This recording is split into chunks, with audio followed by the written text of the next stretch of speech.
Peggy 16.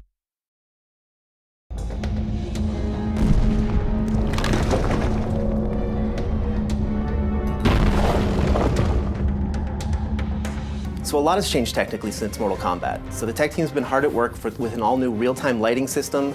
They have an all-new character material system, so the characters look really realistic.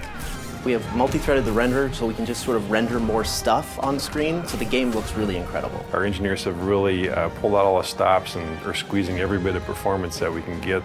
In comic books, the characters are very bold and bright and graphic because you're dealing with hand-drawn imagery, whereas in our game we have the ability to render materials and a lot of details. So what we're trying to do is make these characters feel as if they've stepped off the page. You can see the leather and the metal and the rivets and all the things that make their costumes have dimension and weight in the real world.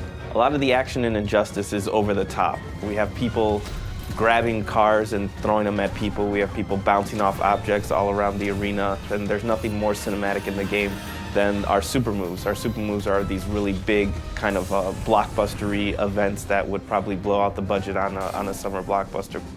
So our mantra for this game has always been, this is the big blockbuster summer movie that you've always wanted to see with superheroes. The environment choice in Injustice is just as important as the character choice. We have several interactable zones spread out among each one of the environments, and they're not cookie cutter. They're not placed in the exact same place for each environment. So depending on your style of gameplay, you're going to want to pick an environment that kind of eases towards your style of gameplay.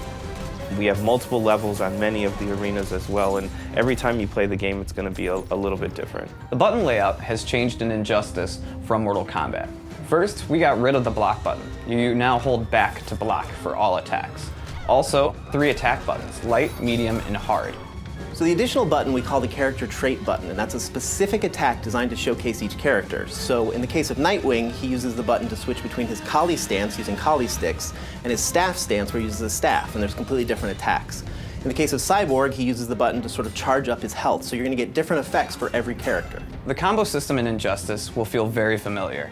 Instead of using a special move to start a combo, you actually will use your special moves to link combos. You can also cancel out of a combo to link into a level transition or into a pop-up.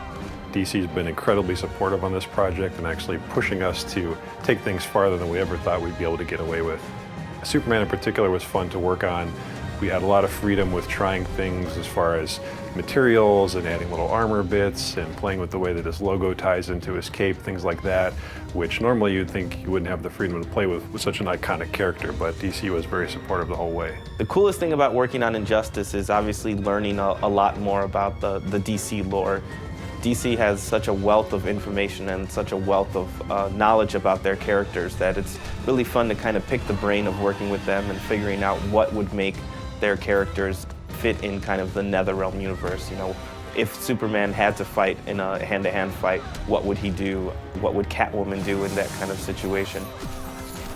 What excites me about working on Injustice is we get to play with superheroes. We get to make Superman, Batman, The Flash, Harley Quinn, characters that we've seen in cartoons and grown up with our entire lives. So to put fighting styles to each one of those characters and special moves has been really a privilege. Working on Injustice has been very exciting.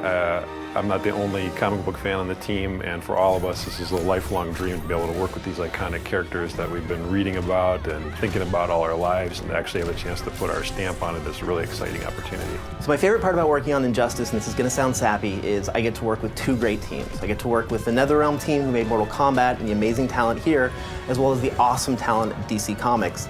And sort of that marriage between 2 awesome teams is what really keeps me coming to work each day.